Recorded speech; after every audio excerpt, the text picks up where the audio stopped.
This is Congressman James Lankford from Oklahoma's 5th District. It is about 5:20 on the 24th of January, which is the State of the Union night. I thought you might be interested in getting a behind-the-scenes look at what happens as we prepare for the State of the Union, what happens out in the hallways in different places, and then we'll get a chance to talk about my perspective on it a little bit later. As many people know, in Article 2 of the Constitution, it requires the President from time to time to give a report to Congress of the State of the Union. It's become a tradition that it's annual. It doesn't have to be annual according to the Constitution, but it's a great annual tradition for both the House, the Senate, the Supreme Court, a lot of the folks from the diplomatic corps, all the people that are the leadership of the executive branch to all gather at one time, and for the president of whichever party to give a report of their perspective. Now, we know as it gets closer to election, they become more and more about politics, but it's also a report of here's the president's vision and perspective to the nation, and then both the House and the Senate can then respond back to that. So we'll walk you through the behind the scenes. Hope you enjoy this look in the hallways as we go through the State of the Union. We're about an hour before the State of the Union starts. This is Statuary Hall, and this is the media Shark Tank. Every network from every place, when you see all the interviews that are happening before and after the State of the Union, it's coming from this room, and this room is completely filled with media. After it's over, it'll be completely filled with people to be interviewed. But this is just about 150 feet off of the House chamber floor itself. As you step just off the House floor itself, just past all that media area, you'll see the statue of Will Rogers, as Oklahoma is well represented here. This will give you a picture of just how this works as you move in from Statuary Hall into the House chamber itself. That's the double door that goes directly into the House chamber. When the president is announced as he enters in for the State of the Union address, he'll walk through that set of double doors and be announced by the Sergeant at Arms. Speaker, the President of the United States.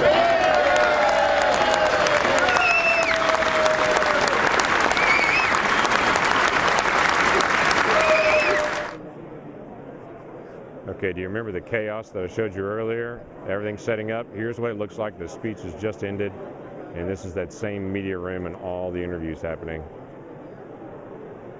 from all the different broadcast areas. It is nuts with everybody asking questions, trying to get their quick quote, and so they can make their deadlines. Speech is over. A lot of things going on with the media. Getting a chance to do the follow-up on it.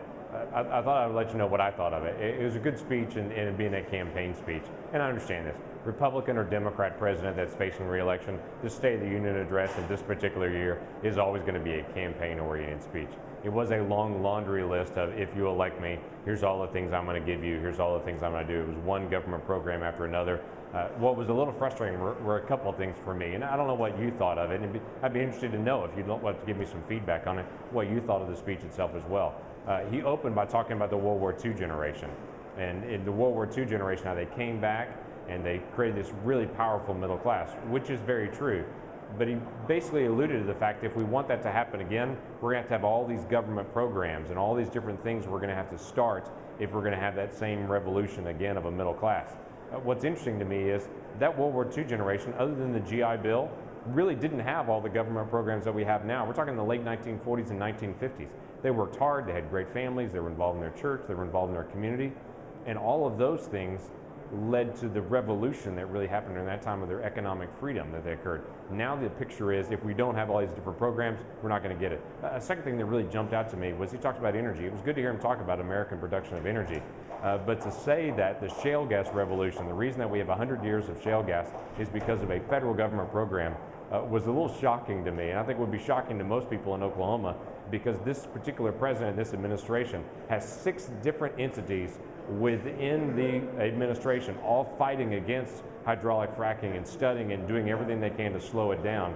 And hydraulic fracking and the shale gas revolution was not because of a federal program, that it was an Oklahoma invention, and all the horizontal drilling and all the things that have happened that we've done fracking, in fact, in Oklahoma since the 1940s. So to take credit as a federal program, something that is uniquely not a federal program, that's a good sign of the innovation of America, is an interesting thing. And then to talk about all the cutbacks in the military that are going to happen to try to make us lean and mean in that, but then to say we're also going to divert some of our military funds to try to do more clean energy production. I say the military funding is going to be very tight already. we can't divert even more of that and say we're going to now also use the military to create the new next generation of clean fuels as well. So there's some real odd things about how he was trying to handle the American energy side of it. And while this time in America, we're producing more than ever, it's not because of this administration's work. This administration's been fighting against it. So it's kind of strange after 3 years of fighting it to actually then turn around and take credit for it. There are some things I think we can find agreement on. We do need to turn around a lot of our systems, but the solutions don't need to come from Washington. They need to come from our families, they need to come locally. And to say that states are having a tough time with budget, and so we need to fund them more in things like education, was a little odd, because if there's anybody having a tough time with budget, it's the United States federal government. So we need to deal with our own budget as well.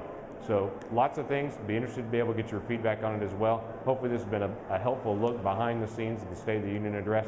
This is democracy at work, and this is what a republic really looks like, as we disagree on issues, but hopefully do it in a way that's not disagreeable or angst towards a person, but to say we need to settle these issues because it's important to the future of our nation.